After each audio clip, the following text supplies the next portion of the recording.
असलकम welcome to my YouTube channel smart learning. आज मैं क्लास 9th की यूनिट नंबर 11 की ट्रांसलेशन करने जा रहा हूँ। यूनिट का नाम है सेफ्टी फर्स्ट, पहले एहतियात। तो यहाँ पे एक मैंने प्रोवर्ब भी लिखा है, prevention is better than cure, परहेज़ इलाज से बेहतर है। तो चलते हैं ट्रांसलेशन की तरफ।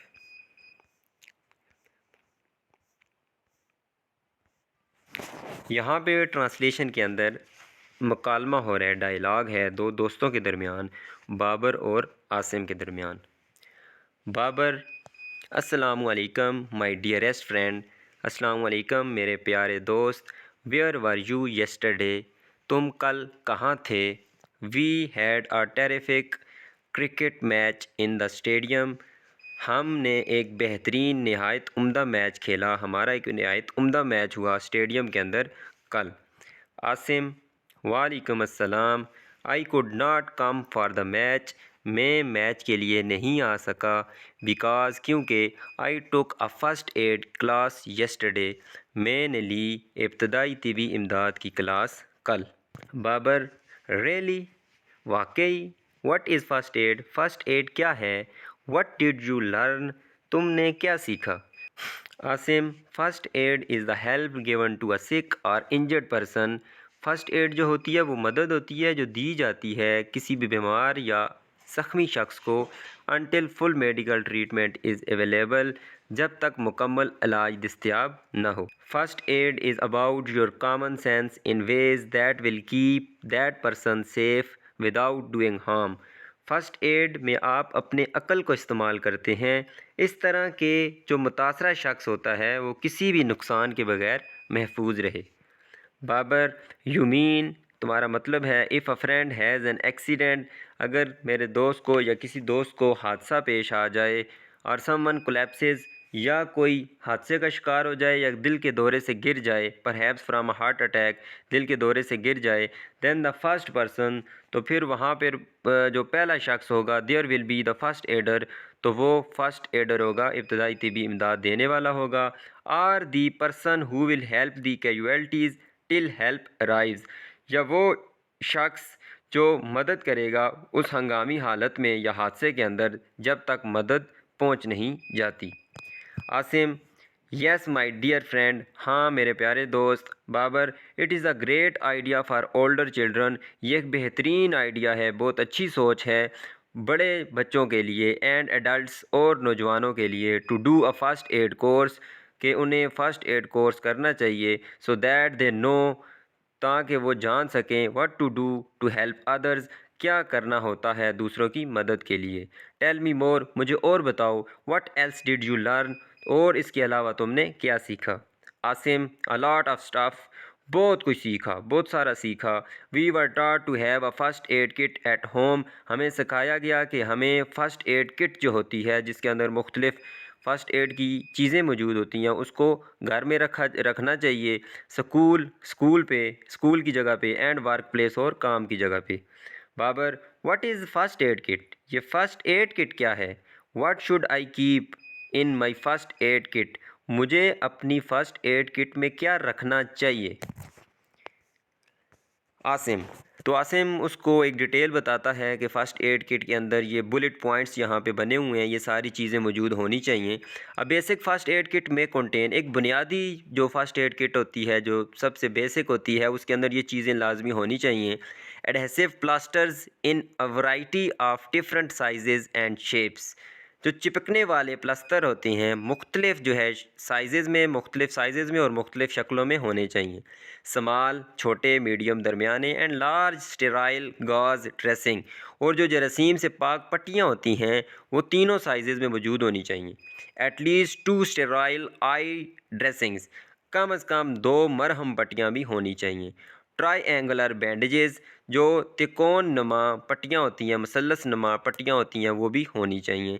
क्रीप रोल बैंडेजेस, क्रीप जिस तरह एक बैंडेज होती है इसी तरह का क्रीप रोल होता है, यहाँ पे साथ में एक पिक्चर भी अटैच कर देता हूँ, crepe roll bandages. Safety pins, बक्सुए होने चाहिए। डिस्पोजेबल स्टेराइल ग्लव्स, जो है डिस्पोजेबल, जो ज़ाया होने के काबिल हों, जरासीम से पाक। ग्लव्स होने चाहिए, दस्ताने, ट्वीज़र चिमटियाँ होनी चाहिए, सीज़र कैंची होनी चाहिए, मेडिसिन्स अद्वियात होनी चाहिए। Babar, when and where do you use a first aid kit? कब और कहाँ तुम इस्तेमाल करोगे first aid kit? Asim, make sure you know how to properly use all the items in your kit. तो इस बात की यकीन दहानी होनी चाहिए कि किस तरह से ठीक तरह तुम इस तमाम चीज़ों को इस्तेमाल कर सकते हो जो किट के अंदर मौजूद हैं। मतलब ये चीज़ें तो होनी चाहिए, इनका इस्तेमाल भी आना चाहिए। स्पेशली दी मेडिकेशंस, ख़ास कर जो अद्वियात हैं उनका इस्तेमाल आना चाहिए। Train others in your family to use the kit. Train करो, तरबियत दो। यहाँ पे देखें ट्रेन है, ट्रेन वैसे नाउन भी होता है जो रेलगाड़ी होती है, लेकिन यहाँ ट्रेन वर्ब है। ट्रेन अदर्स, तरबियत दो दूसरों को, इन योर फैमिली, अपने ख़ानदान के अंदर, टू यूज़ द किट, इस किट को इस्तेमाल करने की तरबियत दो। You may be the one who needs first aid kit. तुम भी वो आदमी हो सकते हो जिसको फ़र्स्ट एड की ज़रूरत पड़े। तो मतलब तुम खुद भी सीखो लेकिन दूसरों को भी सिखाओ, क्योंकि तुम भी इसकी मदद, you may be the one who needs first aid, तो तुम भी वो एक हो सकते हो जिसको फ़र्स्ट एड की ज़रूरत पड़े। तो मतलब कि तुम खुद भी सीखो लेकिन अपनी फैमिली मेम्बर्स को भी सिखाओ, क्योंकि तुम्हें भी फ़र्स्ट एड की ज़रूरत पड़ सकती है। बाबर, यू आर राइट, तुम ठीक हो। Just having a first aid kit is not enough. सिर्फ फर्स्ट एड किट को रख लेना काफ़ी नहीं है। One must know how to use it. आदमी को पता होना चाहिए कि इसको इस्तेमाल कैसे करें। आसिम, एग्जैक्टली, बिल्कुल। First aid is all about what to do in emergency situations. First aid जो इब्तदाई तिबी इमदाद, वो क्या है, वो हंगामी हालात में हमें क्या करना चाहिए, ये फ़र्स्ट एड है। फॉर एग्ज़ाम्पल, मिसाल के तौर पे, what should you do if you burn your self on a hot stove. Stove कहते हैं चूल्हे को। वो कह रहा है कि मिसाल के तौर पे तुम्हें क्या करना चाहिए अगर तुम जला लेते हो अपने आप को एक गर्म चूल्हे पे। बाबर, माई ग्रैंड माँ सेज दैट, मेरी जो दादी अम्मी हैं वो कहती हैं, that you should put butter on a burn, के तुम्हें रखना चाहिए मक्खन उस जलन के ऊपर, जो जला हुआ हिस्सा है उसके ऊपर मक्खन रखना चाहिए। आसिम, नो, नहीं, that is the worst thing to do, ये सबसे बुरी चीज़ है जो तुम कर रहे हो। ओ Babar, oh, then maybe you should put ice on the burn, तो शायद जो है तुम्हें बर्फ़ रखनी चाहिए इसके ऊपर। Asim, no, the first thing you should do, जो पहली चीज़ तुम्हें करनी चाहिए, when you get a minor burn, जब तुम्हें हल्का सा जो है जलन हो, हल्की सी आपका जिस्म जल जाए, इज़ रन कूल, तो उसके ऊपर ठंडा पानी बहाओ। साथ लिखा हुआ है नॉट कोल्ड, के बहुत ज़्यादा ठंडा ना हो, तो कम, थोड़ा सा टेम्परेचर उसका कम होना चाहिए, ठंडा पानी हो, बर्फ़ ना बना हुआ हो। Water our the burn area for about 20 minutes, तो जो तुम्हारा जला हुआ हिस्सा है उसके ऊपर पानी को बहाना चाहिए नलके के ज़रिए तकरीबन 20 मिनट तक लगातार। लेटर, बाद में, कवर इट विद स्टेराइल, उसको ढांप दो एक जरासीम से पाक नॉन एडहेसिव बैंडेज, ना चिपकने वाली, एडहेसिव कहते हैं चिपकने वाली, नॉन एडहेसिव जो चिपके ना, और क्लीन क्लॉथ, या साफ़ कपड़े के साथ उसको ढांप दो। How about this, what should you do if someone is choking, इसके मतलब क्या ख्याल है तुम्हारा, अगर किसी गले में कुछ फंसा हुआ हो तो तुम्हें क्या करना चाहिए। बाबर, दैट इज़ ईजी, ये बिल्कुल आसान है। Hit them on the back, उसकी पुश्त के ऊपर मारो। आसिम, नो, नहीं, you might lodge the object in their throat, तुम फंसा सकते हो उस चीज़ को जो उस गले में फंसी हुई है, तो उसको और फंसा सकते हो, इन देयर थ्रॉट, उसके गले में, मोर, और ज़्यादा, एंड मेक थिंग्स वर्स, और जो चीज़ें होंगी, मतलब कि जो उसकी हालत होगी वो उससे भी बदतर हो सकती है। First you should make sure, सबसे पहले तुम्हें इस चीज़ को इस चीज़ की यकीन दहानी करनी चाहिए, दे आर रियली चॉकिंग, क्या वाकई उसके गले में कुछ फंसा हुआ है। इफ़ दे कैन टॉक और कफ, अगर वो बात कर सकता है और खांस सकता है, दैट मीन्स, इसका मतलब है that air is getting through, कि हवा जो है वो आ रही है। And you should just let them cough, और तुम्हें उसे खांसने देना चाहिए। इफ़ दे कांट टॉक और कफ, अगर वो बात भी नहीं कर सकता और खांस भी नहीं सकता, you should do the abdominal thrust, तो तुम्हें जो पेट का निचला हिस्सा है वहाँ से ऊपर दबाव लगाना चाहिए। Babar, how do you do that, तुम ये कैसे करोगे, दबाव कैसे लगाओगे? Asim, you wrap your arms around the person, तुम लपेटना जो है अपने बाजू उस शख्स के इर्द गिर्द, and quickly pull in and up, तो तेज़ी के साथ अंदर को दबाओ पहले अपने बाजू लपेटने के बाद, और फिर ऊपर को। जब अंदर करोगे तो अंदर को दबाव लगेगा, जब ऊपर को दबाव लगाओगे तो उसके जो नाली होगी जिसके अंदर कुछ फंसा हुआ है, खुराक वाली नाली, वहाँ से वो चीज़ बाहर आ जाएगी। विद योर फिस्ट, अपनी मुट्ठी के साथ, फिस्ट कहते हैं मुट्ठी को। The air that is forced up dislodge the object, हवा जो ऊपर को आएगी वो ताकत लगाएगी और वो डिसलॉज करेगी, वो फंसी हुई चीज़ को वहाँ से निकालेगी। सिमिलरली, इसी तरह, व्हाट वुड यू डू, तुम क्या करोगे? If someone cuts his arm, अगर कोई अपना बाजू काट लेता है, and is bleeding really badly, और खून बह रहा होता है बहुत बुरी हालत से, बहुत बुरी तरह से।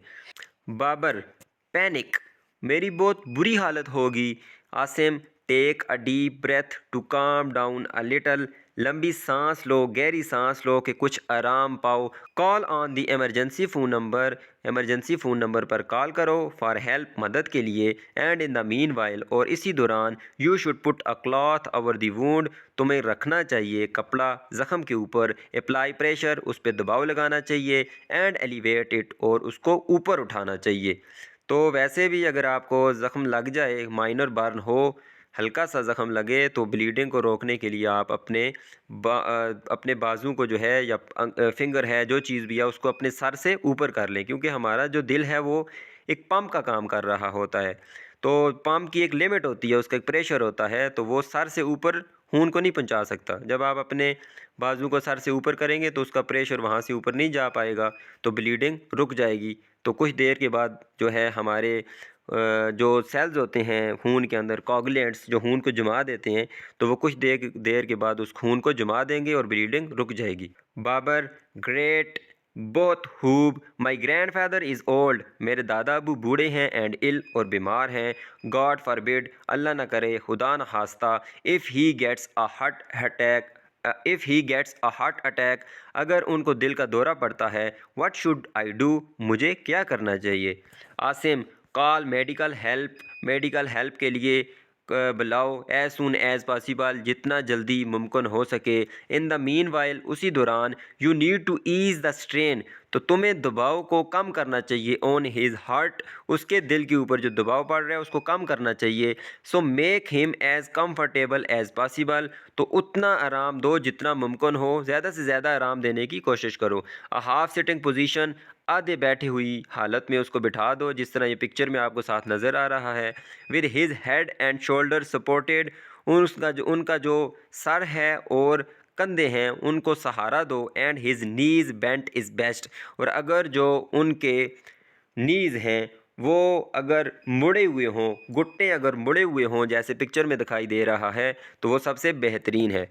Babar, that is good information, ये बेहतरीन बात है, तुमने मुझे बेहतरीन बात बताई है। अदरवाइज़, नहीं तो we normally make the patient lie down, हम जो है आम तौर पर मरीज़ को जो है लिटा देते हैं। Please tell me another thing, मेहरबानी करके मुझे एक और बात बताओ। ऑफन व्हेन वी प्ले इंसान are accidentally hurt a person, अमूमन अक्सर जो है जब हम खेल रहे होते हैं सूरज के अंदर, या हादसातन ज़ख्म लग जाता है किसी भी शख्स को। द नोज़ ब्लीड्स, नाक जो है उससे खून बहना स्टार्ट हो जाता है। What should be done in that case, इस हालत में क्या करना चाहिए? Asim, sit the person up straight and drop down their head slightly forward, उस बंदे को बिल्कुल सीधा बिठा दो और उसका जो सर है उसको हल्का सा आगे झुका दो। अप्लाई फिंगर एंड थंब, और लगाओ जो उंगली है और अंगूठा है उसके ज़रिए प्रेशर दबाओ on the soft part of nostrils, जो नथने हैं नाक के दो, उनके नर्म हिस्से के ऊपर दबाव लगाओ अपनी फिंगर और अंगूठे के ज़रिए। Below the bridge of the nose for at least 10 minutes, वो जो पुल सा बना हुआ है नोज़ का, जो हड्डी है और जो इसका सॉफ्ट हिस्सा है, वहाँ पे दबाव लगाओ तकरीबन जो है कम अज़ कम 10 मिनट तक। Babar, wow, there is so much to learn, बहुत सी ऐसे बातें हैं जो सीखने की हैं। आई थिंक, मेरा ख्याल है, I need to take this class, मुझे ये क्लास लेना चाहिए। Asim, everyone should take a first aid class. हर एक को ये फ़र्स्ट एड क्लास जो है इब्तदाई तिबी इमदाद की क्लास लेनी चाहिए। अल्हम्दुलिल्लाह इस यूनिट की ट्रांसलेशन मुकम्मल हो चुकी है। इस यूनिट की एक्सरसाइज के लिए या 9th 10th या बाकी क्लासेस की एक्सरसाइजेज़ के लिए भी जिनकी ट्रांसलेशन में अपलोड कर चुका हूँ, एक्सरसाइजेज़ के लिए हमारे चैनल पे जाएं, वहाँ पे हमने वीडियोज़ अपलोड की हुई हैं। शुक्रिया, जज़ाकल्लाह।